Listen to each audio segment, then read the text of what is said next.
My daddy hates robots.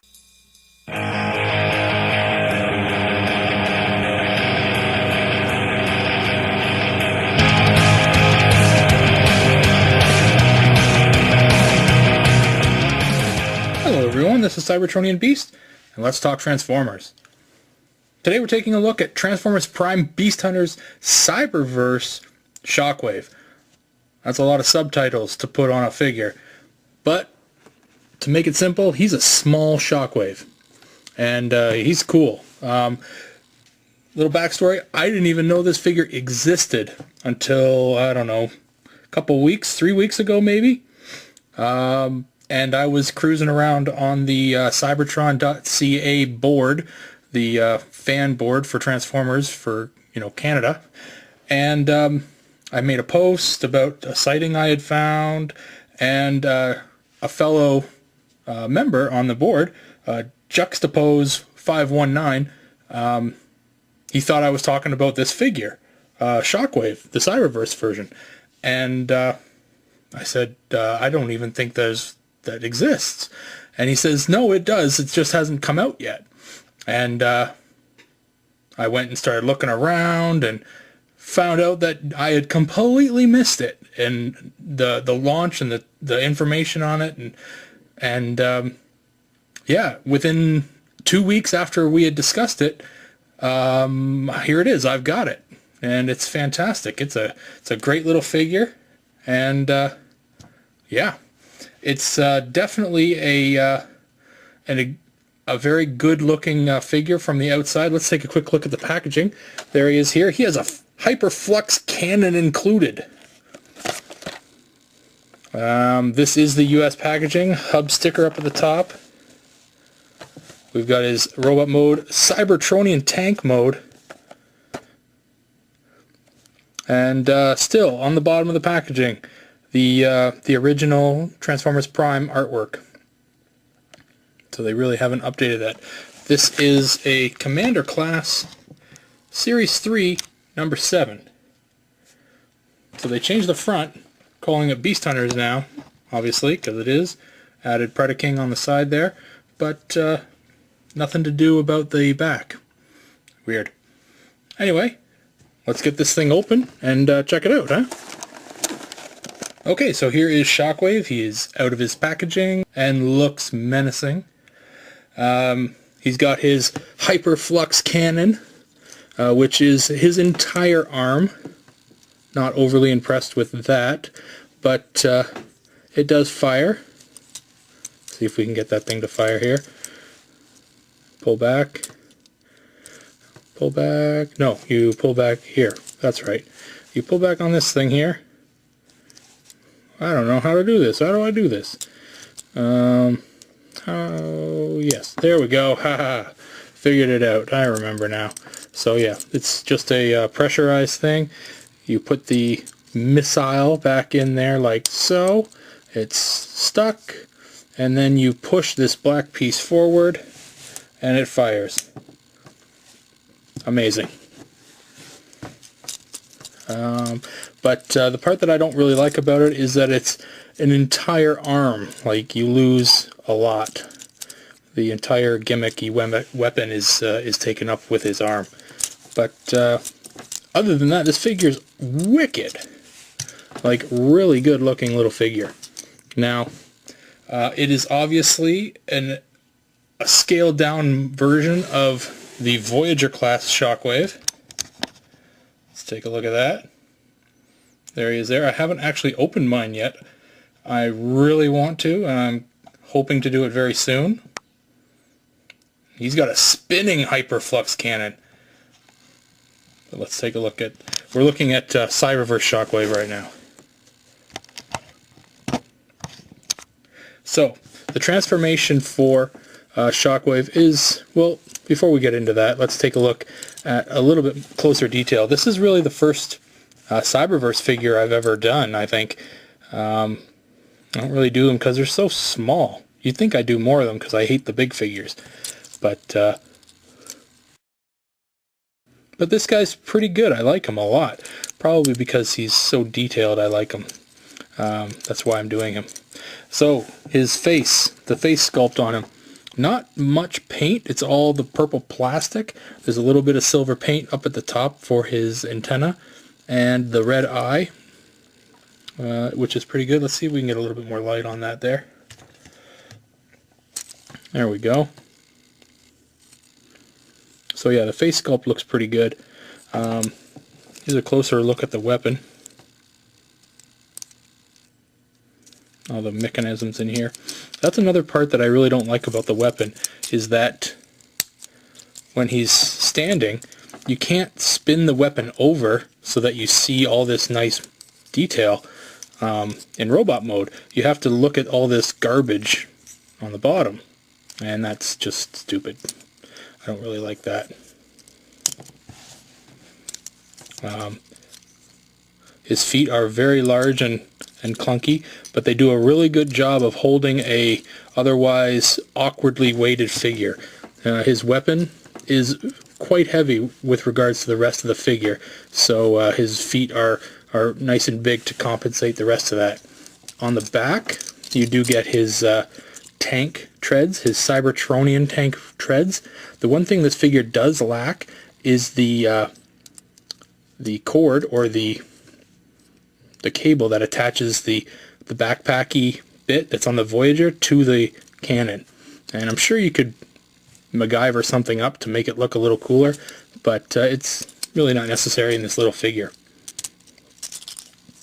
Now, as far as the transformation goes, these Cyberverse figures, this is Commander class, so he's the bigger Cyberverse.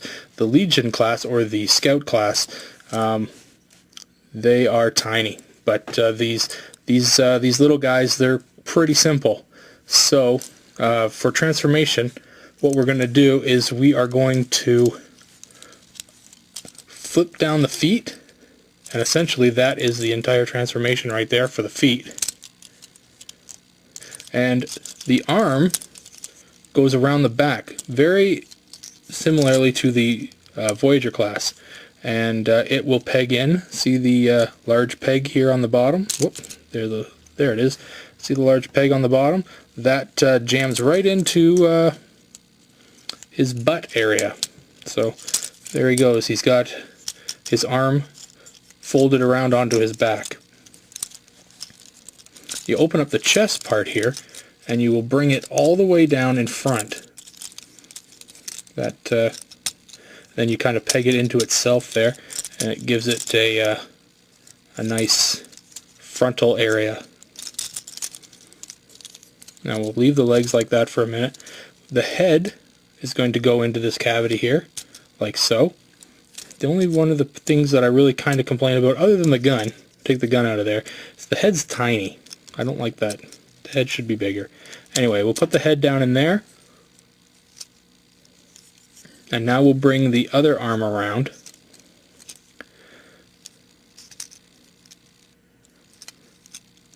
Yeah, and we got to actually move this thing out of the way. These little chest pieces here, they do move. So we can move those out of the way there. But this other arm comes around this way and does almost the exact opposite as the other arm. And it just kind of fits. See the peg on the bottom of the gun here? It's going to peg right into there. Just like that. And then the other bits just kind of find themselves. It's a nice little bit of a fold that the rest of the arm does there. So they can be opposite. And these little wing bits here that were the chest, they just kind of come in on the rest. Yep. Now this one here doesn't actually come in all the way just because of the rest of the arm. So you can do that there. And then I just kind of bring the other one out a bit just to match. Just like that. The tank treads I fold out to match up with the back antennas like that, and they will sit nicely. You'll line them up at the end because they're going to you're going to want to match them with the legs. The legs now can be a little funny because there's a double hinge in here, and you want to make sure that everything gets all nicely put in. So I like to turn it, and yeah, see the little peg right in here? That's going to kind of jam right in there, like so. and then you're going to spin the leg so that the wheels are flat on the ground. Same on this side. There's a peg there. Wish the peg would really kind of peg into something. Doesn't really do it. It looks like it wants to, but there's really nothing. So once that's in there like that, you just got to straighten stuff out. So here we are, and we're going to straighten out these back tank treads, and you have got Cyberverse Shockwave in his tank mode. I really do wish that the legs, when you turn them, they turn to the other way, because you see here on the bottom you've got the thighs, the good side of the thighs, showing on the bottom, but when you turn them around you've got these gappy bits here showing. So I wish it was opposite for transformation purposes, but that's not the way it worked. And we'll put the missile in, and there he is. And he looks really good. I like the way he turned out. I've kind of gotten over the fact that that Shockwave is no longer a big, ginormous gun, and I've come to terms with it. I enjoy him as a tank. All the big Decepticon figures kind of become a tank now, so it's fitting that Shockwave becomes a tank too. But no, I really do like this figure. It's a great little one, and if you can find a way to pick it up, I suggest doing it. Yeah, he fires this weapon as well in alt mode. Come on. Let's do it this way.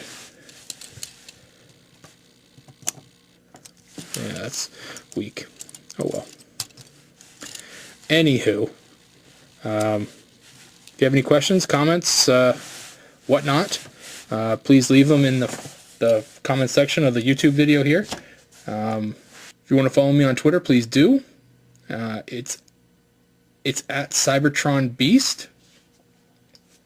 I post all kinds of pictures on Twitter, as well as tweet out all my videos, blah blah blah.